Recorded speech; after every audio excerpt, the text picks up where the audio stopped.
Buenas, ¿qué tal están? Hoy vamos a aprender qué es un conjunto y cómo funciona. Los conjuntos son grupos de elementos en los cuales no se pueden repetir dos elementos una misma vez. Es decir, cada elemento tiene que estar solo una vez en el conjunto. No puede haber dos elementos repetidos. Vamos a imaginar que tenemos una aplicación de fútbol.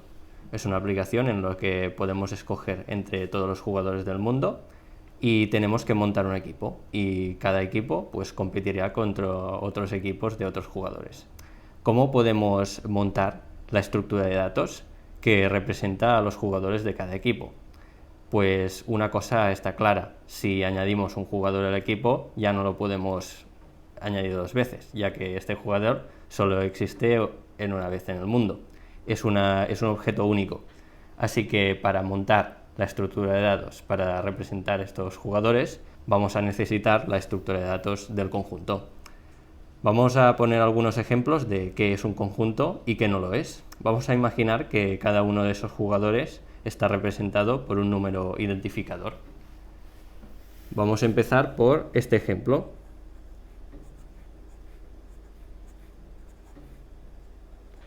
El conjunto 1, 2, 3, con los jugadores, el primer jugador, el jugador 2, el jugador 3, este sí es un conjunto, porque no se repiten cada uno de los elementos. Cada uno de los elementos aparece solo una vez. Este otro conjunto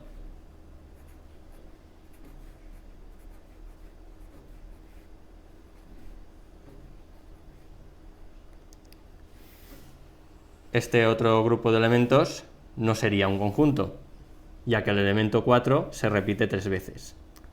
Y finalmente, este grupo de elementos, que correspondería con un equipo sin jugadores, sí es un conjunto, porque no hay ningún elemento que se repita más de una vez. Ahora que ya sabemos que es un conjunto, vamos a ver cómo podemos crear un programa que nos organice la información de esa forma. Vamos a empezar con un conjunto formado por un solo jugador. Este es el jugador 1. Tenemos un puntero, el puntero de inicio, que apunta al jugador 1. De esta forma, nuestro programa puede acceder a su información. Vamos a imaginar que sobre este conjunto ejecutamos la operación añadir. Y suponemos que queremos añadir el jugador 23.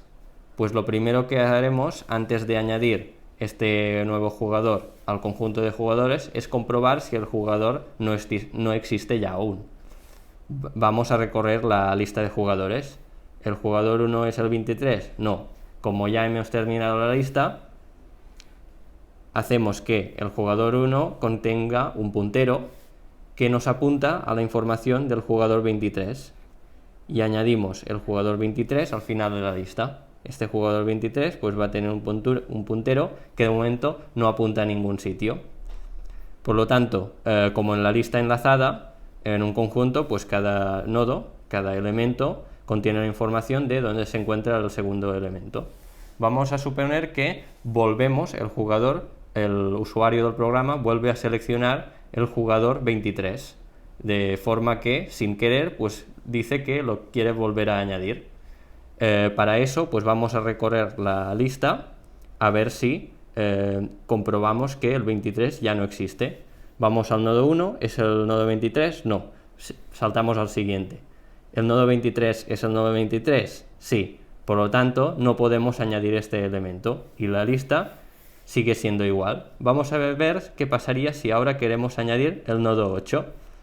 Vamos al nodo 1, comprobamos que no es el nodo 8, seguimos al siguiente, el 23 no es el nodo 8 y como hemos terminado la lista y el nodo 8 no está en la lista, pues ya lo podemos añadir aquí al final.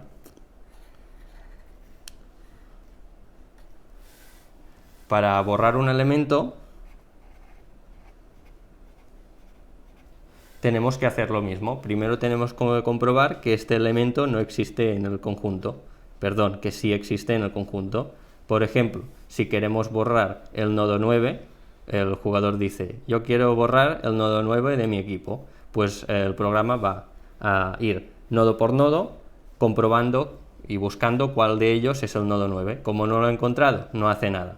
Ahora digamos que el jugador quiere borrar, que el usuario quiere borrar el nodo 23.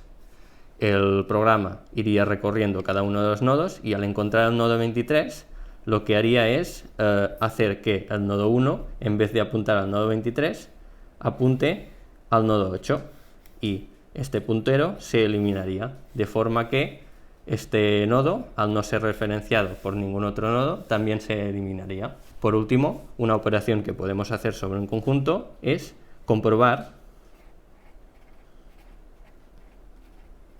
si existe. Es decir, comprobar si existe un elemento dentro del conjunto. Por ejemplo, para comprobar si existe el nodo 9, pues el programa recorrería uno por uno todos los nodos y iría comprobando si alguno de esos nodos es el nodo 9. Al no haberlo encontrado, devolvería pues el valor de falso, de que no lo hemos encontrado. En cambio, si el usuario ejecuta la operación de comprobar si existe el nodo 8, pues también el programa iría recorriendo cada uno de esos nodos hasta encontrar el nodo 8 y al ver que sí existe, le devolvería la información de cierto, de que sí existe. Por último, como en estas tres operaciones hemos visto que tenemos que recorrer toda la lista antes de añadir, borrar o comprobar si existe un nodo, cuanto más grande sea la lista, más van a tardar estas operaciones, así que su complejidad algorítmica va a ser de O n.